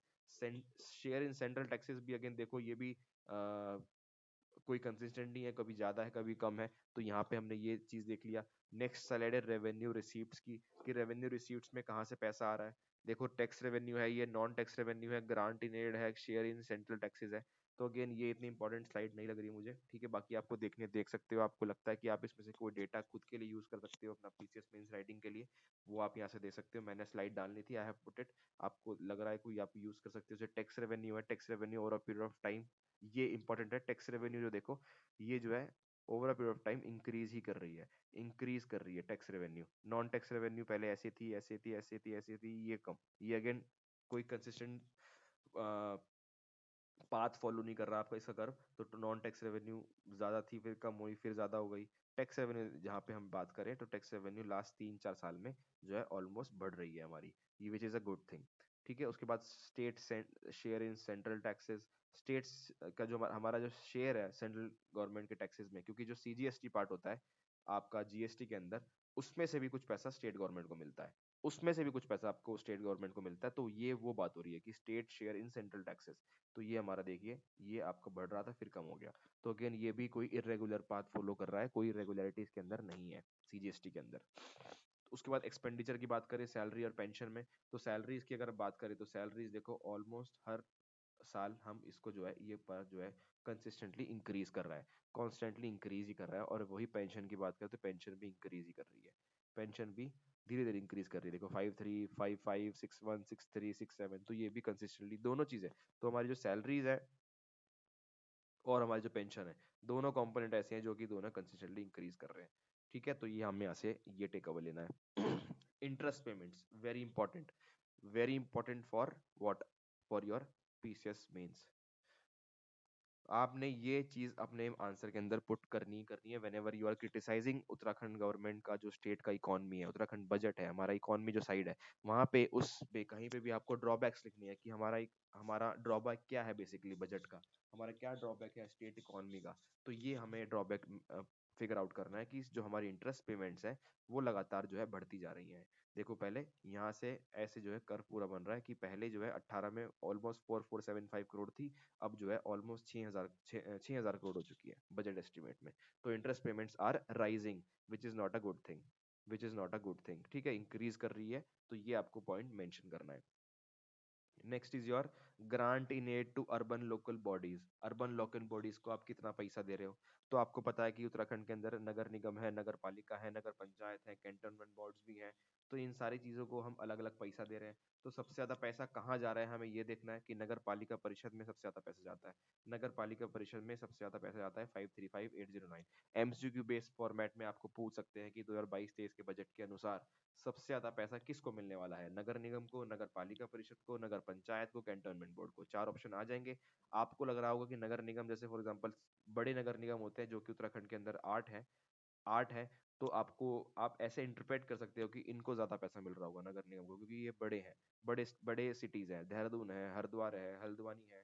तो अगर आपको मैं इन 8 का एक बार बता दूं कि कौन कौन से 8 है, तो देहरादून आपका सबसे पहला है, देहरादून है, हरिद्वार है, उसके बाद रुड़की है, उसके बाद ऋषिकेश है, उसके बाद आपका 1 2 3 4, उसके बाद आपका है रुद्रपुर भी है आपका नगर निगम, रुद्रपुर है, काशीपुर है, उसके बाद कोट द्वार है और हल्द्वानी है। आई गेस 8 हो चुके हैं। 1 2 3 4 5 6 7 8, 8 है। श्रीनगर का भी चल रहा है, पर श्रीनगर पे अभी तक जहां तक मुझे लग रहा है अभी तक नहीं लगी है, अभी तक वो नगर निगम नहीं बना है, अंडर प्रोसेस में है मेरे ख्याल से वो, ठीक है। तो अभी टाइम बीइंग के लिए 8 ही है, 8 नगर निगम है, और बाकी नगर पालिका परिषद आई गेस 41 है, और नगर पंचायत हमारे 45 के अराउंड है। मैं इस फिगर की कॉन्फिडेंट नहीं हूँ, ये फिगर आप देख लेना एक बार, 41 45 दोनों इंटरचेंज तो नहीं कर रहा मैं, बट आई गेस नगर पालिका, हाँ हाँ, नगर पालिका परिषद 45 होगी। 45 होगा ये, 45, 45। और ये जो आपके नगर पंचायत है टोटल इन नंबर 41। तो ये अगेंस्ट वन डे एग्जाम्स के लिए बहुत इंपॉर्टेंट है। कि कौन सी कितने कितनी नगर पंचायत है उत्तराखंड के अंदर, कितने नगर पालिका परिषद है, कितने नगर निगम है, ये इंपॉर्टेंट एमसीक्यू बनते हैं। तो ये तो आपको एज इट इज याद करने हैं। मेरे ख्याल से 45 है, 41 है, इसको आप एक बार देख लेना। कैंटनमेंट बोर्ड पे हम सब, तो कहने का मतलब इस स्लाइड से हमें क्या लेना है, क्या टेक अवे लेना है कि सबसे ज्यादा पैसा हमारा कहाँ जा रहा है, नगर पालिका परिषद को, एंड नॉट नगर निगम। नगर पालिका परिषद को सबसे ज्यादा पैसा दे रहा है। एमसीक्यू यही आ सकता है कि सबसे ज्यादा पैसा हम किसको देते हैं, तो ये हमें यहाँ से देखना था। उसके बाद grant in aid to rural local bodies, अब गांव में पंचायत होती है, जिला पंचायत, क्षेत्र पंचायत, तो सबसे ज्यादा पैसा हम ग्राम पंचायत को देते हैं 696 करोड़। तो ये ऑलमोस्ट सबसे ज्यादा है, ग्राम पंचायत को सबसे ज्यादा पैसे देते हैं। अगेन एमसीक्यू फॉर्मेट में वो इसको भी पूछ सकते हैं। अब now next is your sector wise expenditure, कि सेक्टर, अलग अलग सेक्टर में हम कितना पैसा खर्च कर रहे हैं। ये अब again PCS mains answer writing में के लिए इंपॉर्टेंट भी है, और आपका एमसीक्यू बेस्ड क्वेश्चन भी इससे आ सकता है कि सबसे ज्यादा पैसा हम कहाँ खर्च कर रहे हैं। जनरल सर्विसेज, जनरल सर्विसेज में क्या इंक्लूड होता है, जैसे पब्लिक एडमिनिस्ट्रेशन पे आप पैसा कितना खर्च कर रहे हो, तो सबसे ज्यादा एक्सपेंडिचर हमारा जनरल सर्विस पे खर्च होता है। 31, सॉरी 35% आपका social service, that is your 35%। सबसे ज्यादा पैसा आपका सोशल सर्विसेज, जो भी आप हेल्थ के लिए, एजुकेशन के लिए कर रहे हो, उसमें हम सबसे ज्यादा पैसा खर्च कर रहे हैं। तो 35% सोशल सर्विस में सबसे ज्यादा पहला। उसके बाद जनरल सर्विसेज यानी पब्लिक एक्सपेंडिचर में हम जो पैसा खर्च करते हैं 31%। उसके बाद इकोनॉमिक सर्विसेज, इकोनॉमिक सर्विसेज जो है उस पर हम सबसे थर्ड नंबर पे खर्च करते हैं। उसके बाद हमारे लोन्स हैं, पब्लिक डेप्ट है, ग्रांट इन एड है। तो ये सेक्टर वाइज हमने देख लिया कि सबसे ज्यादा पैसा हम सोशल सर्विसेज में खर्च कर रहे हैं उत्तराखंड के अंदर। उसके बाद जनरल सर्विस, उसके बाद इकोनॉमिक सर्विस। उसके बाद हम देखते हैं कि रेवेन्यू एक्सपेंडिचर साइड में क्या चल रहा है, कि रेवेन्यू एक्सपेंडिचर में हमारा कैसा ग्राफ बन रहा है, कैसा हम क्या कर रहे हैं। तो रेवेन्यू एक्सपेंडिचर हमारा ब्लू वाला है। तो ब्लू वाला की बात करें तो रेवेन्यू एक्सपेंडिचर हमारा ऑलमोस्ट बढ़ रहा है, रेवेन्यू एक्सपेंडिचर हमारा बढ़ रहा है। तो रेवेन्यू एक्सपेंडिचर बेसिकली क्या था, मैंने आपको स्टार्टिंग में बेसिक्स बताया। रेवेन्यू एक्सपेंडिचर क्या था, revenue expenditure is your interest payment, defence तो हमारा हम करते नहीं है, सब्सिडीज लेकिन हम देते हैं। सब्सिडीज हमारा फिफ्थ मेजर चंक है हमारा, सब्सिडीज जो हम प्रोवाइड करते हैं। उत्तराखंड स्टेट गवर्नमेंट का जो पैसा जा रहा है, खर्च कर रहे हैं, हमने देखा था 100 रुपए में से कितना कितना खर्च कर रहे हैं। तो सब्सिडीज हमारा फिफ्थ पे था, कि सब्सिडीज हम यहाँ पे फिफ्थ नंबर पे खर्च करते हैं। तो ये रेवेन्यू एक्सपेंडिचर पे हम बात कर रहे थे, रेवेन्यू एक्सपेंडिचर कितना कौन कितना खर्च कर रहा है, तो ये हम देख रहे थे इस ग्राफ में। तो रेवेन्यू एक्सपेंडिचर हमारा कंसिस्टेंटली जो है इंक्रीज हो रहा है। उसके बाद करते हैं रेवेन्यू रिसीप्ट। रेवेन्यू रिसीप्ट का क्या हाल है, रेवेन्यू रिसीप्ट में क्या चल रहा है हमारा। तो रेवेन्यू रिसीप्ट में हमारा ये है कि ये ऐसे नीचे गया, फिर ऊपर गया, फिर ऊपर गया, फिर ऊपर गया। तो रेवेन्यू रिसीट्स भी और मोर और लेस हमारा इंक्रीज हो रहा है लास्ट 3 साल में। और रेवेन्यू डेफिसिट सरप्लस हमारा कितना है, पहले तो डेफिसिट था, ये नेगेटिव है, ये नेगेटिव है, ये फिर पॉजिटिव हुआ, फिर पॉजिटिव हुआ, फिर पॉजिटिव हुआ। तो कहने का मतलब लास्ट 2020 से, मतलब लास्ट 2 साल से हमारा रेवेन्यू सरप्लस हो रहा है, और रेवेन्यू सरप्लस भी हमारा इंक्रीज हो रहा है। देखो पहले 1113 करोड़ था, फिर 2234 हुआ, और इस साल हमने प्रपोज किया है 2460 करोड़, जो कि पहले नेगेटिव था 18 में, 19 में। तो ये अगेन एक चीज इंप्रूवमेंट है, जो कि आप मेंस आंसर राइटिंग में अपने लिख सकते हो किसी भी पॉइंट में, कि ये रेवेन्यू सरप्लस में उत्तराखंड स्टेट गवर्नमेंट लास्ट 2 साल में अच्छा कर रहा है। तो ये हमने देखना था। उसके बाद टोटल आउटस्टैंडिंग लाइबिलिटीज कितनी है, अगेन आउटस्टैंडिंग लाइबिलिटीज हमारी जो है बढ़ती जा रही है। लाइबिलिटीज भी हम कर्जा भी ज्यादा ले रहे हैं हम, तो ये भी एक ये नेगेटिव चीज है हमारे इकोनॉमी के लिए। तो ये हमने पॉइंट करनी है। हमने देखा था कि इंटरेस्ट पेमेंट्स हमारी बढ़ रही हैं। तो इंटरेस्ट पेमेंट्स क्यों बढ़ रही हैं, बिकॉज हम लाइबिलिटी ज्यादा ले रहे हैं, यानी बोरोइंग ज्यादा ले रहे हैं, तभी हमारी इंटरेस्ट पेमेंट्स बढ़ रही हैं। तो ये नेगेटिव चीज है।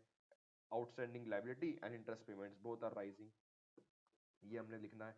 उसके बाद ईयर वाइज डेप्ट टू जीएसडीपी रेशियो, मैंने स्टार्टिंग में बोला था कि हमने टारगेट रखा था 33 पॉइंट कुछ परसेंट का, जो कि मैंने स्टार्टिंग में आपको बताया था। ये वाला, कि देखो हमने टारगेट किया था कि 33.3% हम टारगेट करेंगे हमारी जीएसडीपी से, फिजिकल लाइबिलिटी यानी पब्लिक डेप्ट। और हमने इस साल बजट में प्रपोज किया कि हम इसको जो है 31.5% जो है लेके आएंगे। तो वही हम ग्राफ वहाँ पे डिस्कस करेंगे। ये ग्राफ था वहाँ पे, इससे ऊपर वाला था ये, जी हाँ ये वाला, ईयर वाइज डेप्ट टू जीएसडीपी रेशियो। तो पहले हमने देखो ये 23% था, फिर 26 था, 31 था, 31.3, 31.51। तो कहने का मतलब हम डेप्ट भी, मैंने आपको पिछली साइड में बताया कि लाइबिलिटी हमारी बढ़ रही है। तो लाइबिलिटी बढ़ रही है, तो हमारी जीएसडीपी से अगर हम कंपेयर करें वो लाइबिलिटी को, वो भी हमारी बढ़ रही है। देखो लाइबिलिटी बढ़ना एक बात होती है, लाइबिलिटी बढ़ना एक बात होती है, लेकिन अगर आपकी लाइबिलिटी भी बढ़ रही है, लाइबिलिटी किससे बढ़ रही है, आपकी जीएसडीपी से।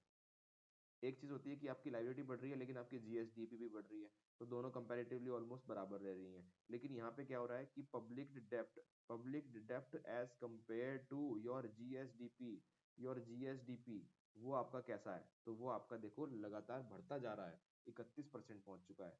ठीक है, लेकिन हमने प्रपोज किया था कि इसको हम 33% रखेंगे और इस बार तो हमारा 31.1% है, तो उसको उत्तराखंड गवर्नमेंट एज अचीवमेंट ले रही है बेसिकली। तो बेसिकली इसका असली सच ये है कि आपका तो हर साल बढ़ता ही जा रहा है, ये पब्लिक डेप्ट जीएसडीपी रेशियो कम तो नहीं हो रहा, तो इसको अचीवमेंट में लिखना है या नहीं लिखना है, बेसिकली तो लिखना है बिकॉज बजट में दिया हुआ है, बट क्या एक्चुअल में अचीवमेंट है ये आप और हम अपने जो नॉलेज है उससे हम इवेल्युएट करेंगे कि ये सच में क्या अचीवमेंट है या नहीं है, इस पे जो है क्वेश्चन मार्क लगना चाहिए। Next is your fiscal deficit. Fiscal deficit मैंने आपको बताया था कि it is basically total borrowings. तो टोटल बोरोइंग्स फिस्कल डेफिसिट हमारा 2.98 था, 3 था, फिर 2, फिर कम हुआ, फिर ये इस बार हमने 3.07। तो ये जो है इरेगुलर है, पहले कम हुआ अब जो है वी शेप में बढ़ रहा है, वी शेप में बढ़ रहा है। तो ये भी एक चीज नेगेटिव है कि अब जो है हम ना पहले 1.93 प्रपोज था 21-22 में, अब जो है 3.07 है, तो यानी जो है एज कम्पेयर टू जीएसडीपी हमारा ये जो है फिस्कल डेफिसिट बढ़ता जा रहा है। तो ये हमने देखा फिस्कल डेफिसिट, और हमने फिस्कल डेफिसिट देखा, प्राइमरी डेफिसिट देख लिया, पब्लिक डेब्ट टू जीडीपी रेशियो देख लिया, every important indicators of Uttarakhand state economy हमने ऑलमोस्ट कवर कर लिया है, इससे बाहर आपको करने की जरूरत नहीं है। जो भी वेरियस इंडिकेटर्स थे मैंने आपके साथ डिस्कस किए हैं कि ये इंडिकेटर आपको याद रखना है या नहीं रखना है। तो फिस्कल डेफिसिट है, प्राइमरी डेफिसिट है, आपका पब्लिक डेब्ट टू जीएसडीपी रेशियो, ये तीनों चीज बाय हार्ट आपको याद होनी चाहिए, क्योंकि इसको एज इट इज आप अपने मेंस आंसर राइटिंग में लिखोगे और एमसीक्यू क्वेश्चन में भी आपको सीधा पूछ लिया जाएगा, तो आपको ये सारी चीजें तो याद रखनी ही रखनी है। अब बात करते हैं सेक्टर कि कौन से सेक्टर में कितना पैसा खर्च कर रहे हैं, एजुकेशन में कितना कर रहे हैं, हेल्थ में कितना कर रहे हैं, तो ये हम सेक्टरल की एनालिसिस करेंगे 22-23 बजट का। सबसे पहले हम लेते हैं एजुकेशन का। तो एजुकेशन में हम देख लेते हैं कि ये वाला रेवेन्यू एलोकेशन हमने इतना किया है, कैपिटल एलोकेशन इतना किया है, पर हमें एग्जाम पॉइंट ऑफ व्यू से क्या याद रखना है, टोटल एलोकेशन हमारा इतना है, तो टोटल एलोकेशन हमें ये फिगर आप याद कर सकते हो, ये तो आपको याद करना मुश्किल हो जाएगा, लेकिन ये आप जरूर याद सकते हो कि ऑलमोस्ट हमने एजुकेशन, स्पोर्ट्स और आर्ट एंड कल्चर पे ऑलमोस्ट 4% हमने बजट का ऑफ जीएसडीपी हमने जो है एलोकेट किया है education, sports, art and culture को।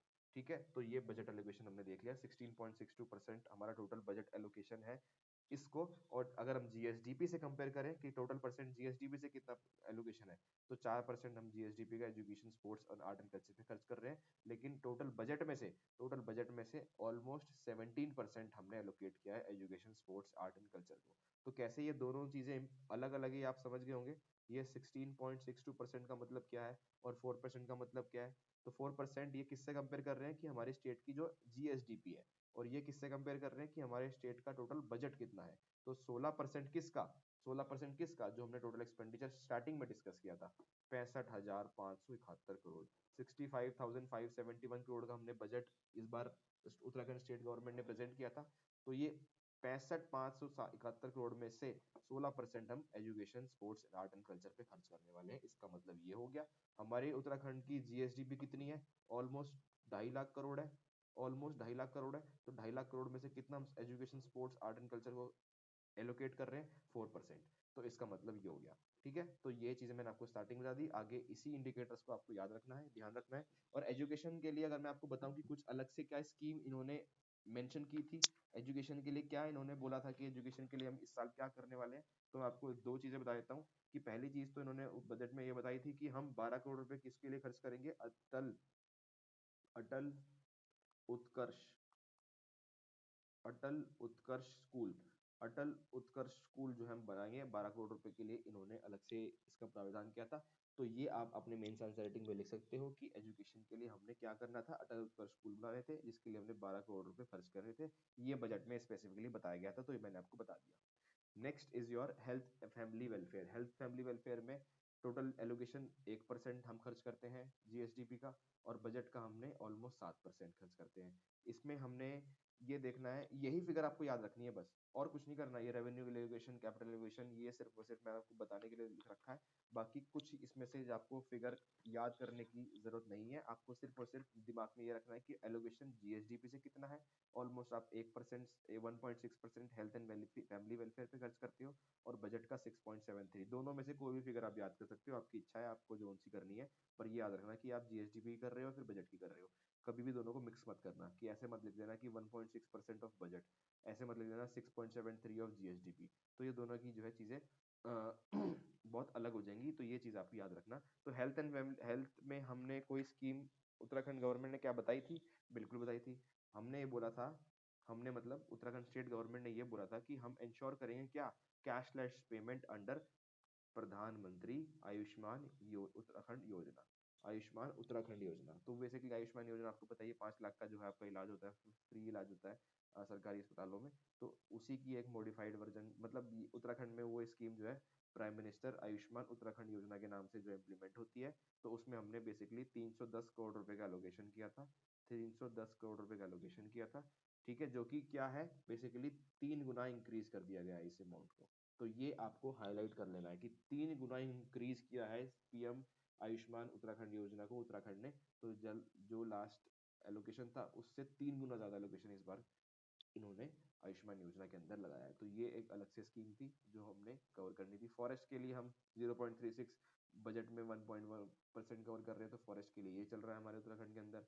सोशल वेलफेयर में हम 1.3% खर्च करते हैं जीएसडीपी का, और बजट का हम 5.48 खर्च कर रहे हैं। ठीक है, सोशल वेलफेयर के लिए क्या कोई मेजर अनाउंसमेंट की थी इन्होंने?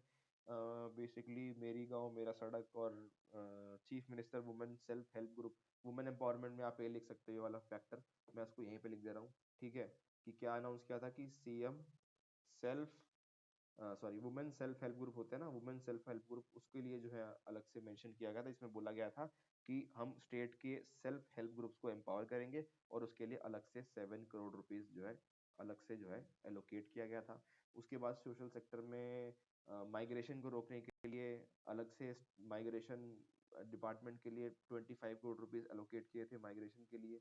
ये आप इसके अंदर, मैं इसी को सोशल वेलफेयर के अंदर मानते हुए यहाँ पे आपको बता रहा हूँ इस कॉलम के अंदर।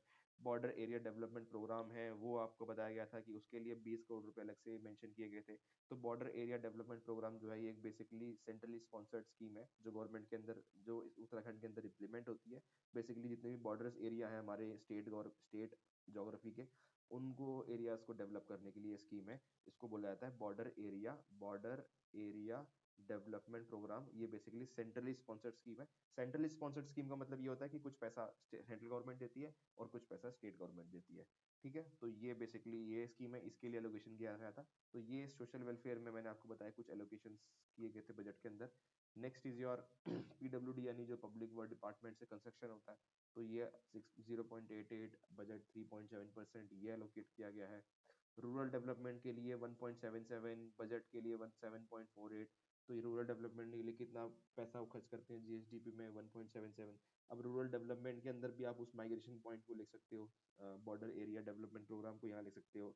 उसके बाद आपको यहाँ पे मेरी गांव मेरी सड़क योजना है, वो यहाँ पे लिख सकते हो, मेरा गांव, सॉरी, मेरा गांव मेरी सड़क, मेरा गांव मेरी सड़क, ये एक योजना है उत्तराखंड रूरल डेवलपमेंट के लिए। मेरी सड़क, जिसमें बेसिकली वही है, अपना सड़क बनती है हमारी, ऑल वेदर रोड बनती है हमारी, जो कि आपकी प्रधानमंत्री वो कौन सी स्कीम है आपकी, जो ग्रामीण सड़क योजना, ग्रामीण सड़क योजना जो हमारी सेंट्रल गवर्नमेंट की जो मेजर स्कीम है, उसी का एक वर्जन है मेरी गांव मेरी सड़क योजना, जहाँ पे आपको रोड्स जो है बिल्ड करती है। तो बेसिकली इसके अंदर क्या होगा कि under this roads will be build by gram panchayat, और ये 50% जो है इसमें स्टेट गवर्नमेंट स्पॉन्सर करेगा, किसको? पंचायत को। तो पंचायत की भी रोड जो है स्टेट गवर्नमेंट जो है बनाने वाला है, तो उसके लिए 50% एलोकेशन करेगा, तो रूरल डेवलपमेंट बिल्कुल होगा। ठीक है, तो इससे हमने देख लिया मेरी गांव में सड़क योजना है हमारी। नेक्स्ट हमारे बस खत्म हो गया हमारा, ये है housing and urban development, 0.36 GSDP का, और बजट का 1.53। अर्बन डेवलपमेंट हाउसिंग की एक मेजर स्कीम है प्रधानमंत्री आवास योजना, और उत्तराखंड की एक अलग से स्कीम है दीनदयाल उपाध्याय, आपकी है दीनदयाल उपाध्याय क्या नाम था उसका, दीनदयाल उपाध्याय, हाँ दीनदयाल उपाध्याय उत्तराखंड ग्रामीण आवास योजना। दीनदयाल उपाध्याय उत्तराखंड ग्रामीण विकास योजना। दीनदयाल उपाध्याय उत्तराखंड ग्रामीण विकास योजना, ये हमारी योजना है। बेसिकली वही रूरल बिलो पॉवर्टी लाइंस के जो हमारे लोग हैं स्टेट के अंदर, उनको जो है घर बनाने के लिए सब्सिडी दी जाती है। तो वही एक स्कीम है हाउसिंग एंड अर्बन डेवलपमेंट के लिए, मैंने आपको बता दिया। Last is your drinking water पे हम 0.46 1.95 ड्रिंकिंग वाटर के लिए मेजर स्कीम जो रन करती है हमारे स्टेट के अंदर, वो है जल शक्ति मिशन। वही वाला आपका जो हमारा 2024 तक फुल्ली फंक्शनल टैप वाटर जो है कनेक्ट कराना है। तो बेसिकली वही उसी का पार्ट उत्तराखंड के अंदर भी इम्प्लीमेंट हो रहा है। तो उससे हम 0.46 एलोकेट करते हैं जीएसडीपी का, और बजट का 1.95%। ठीक है, जल जीवन मिशन जो है हमारा सेंट्रल गवर्नमेंट की स्कीम है, वो यहाँ पे इम्प्लीमेंट होती है। तो बेसिकली ये पूरा का पूरा हमने ब्यौरा देखना था, पूरा का पूरा हमने डिस्कस भी कर लिया कि कैसे बजट इस बार आया था, क्या क्या कंपोनेंट से, क्या क्या अलग सेक्टर था, everything we have covered it. और सारे इंडिकेटर्स हमने डिस्कस कर लिए, इंडिकेटर क्या कह रहे हैं, कैसा हमारा बजट लग रहा है, दिख रहा है, क्या हम कर रहे हैं, हमने सब कुछ कवर किया। एमसीक्यू बेस में कैसे क्वेश्चन पूछे जा सकते हैं, कौन सा पॉइंट ऑफ पीसीएस मेंस में लिख सकते हो, कौन सा आपका कौन से एग्जाम के लिए यूजफुल है, ये सभी चीजें हमने डिस्कस की हैं। सो एट द एंड हम ये वीडियो जो है पहले लानी थी, हम थोड़े से लेट हो गए हैं, आई नो, बट नेवरदलेस अब भी बहुत सारे एग्जाम्स आगे आने बाकी हैं, तो उसमें ये वीडियो बहुत इंपॉर्टेंट होगी। आई होप अगर आप यहाँ तक बने हैं तो आप बहुत सीरियस स्टूडेंट हो, एंड आई होप आप ऑल द बेस्ट आपको आपके सारे एग्जाम्स के लिए। एंड आई होप आप ये सारे एग्जाम्स में से कोई ना कोई एग्जाम या फिर सारे एग्जाम क्लियर करो। मैं तो यही चाहूँगा सारे एग्जाम क्लियर करो, और अपने लिए जो आपने जॉब लेनी है, सरकार की मेहनत करनी है, लोगों के लिए काम करना है, वो सारा एस्पिरेशन आपका आपके लिए बना रहे। और that's it from my side. आप यहाँ तक बने हो तो प्लीज हमारे वैश एफर्ट को थोड़ा सा अप्रिशिएट करने के लिए, in order to make your YouTuber a happy place, subscribe कर देना हमारे चैनल को, प्लीज लाइक दिस वीडियो, और कमेंट करके बताना कि आपको ये वीडियो कैसी लगी। कोई चीज़ आपको समझ में नहीं आई, कोई डाउट है आपका, तो आप वहाँ पे कमेंट सेक्शन में लिख सकते हैं, बता सकते हैं, हम उसको बिल्कुल रिप्लाई करेंगे। और आपको मैं ये बता दूं कि इकोनॉमिक सर्वे भी हम अगले हफ्ते से, इसी हफ्ते से जो है एक एक टॉपिक लेके कवर करने वाले हैं, तो उसके लिए भी आपको टेंशन लेने की जरूरत नहीं है। बट प्लीज आप इस वीडियो पे रिस्पॉन्स अच्छा दो, लाइक्स करो, शेयर करो इस वीडियो को अपने सारे स्टूडेंट्स के साथ और दोस्तों के साथ, और प्लीज प्लीज प्लीज सब्सक्राइब करें इस चैनल को। आगे बहुत कंटेंट आने वाला है, बहुत एक सारे एग्जाम्स आने वाले हैं, तो बहुत सारा कंटेंट भी इस चैनल पे आने वाला है, उत्तराखंड स्टेट पीसीएस एग्जाम्स के लिए आने वाला है, सब कुछ है। तो please in order to make your YouTuber a happy place, please please please subscribe this channel, and till the next video, take care, good bye, see you.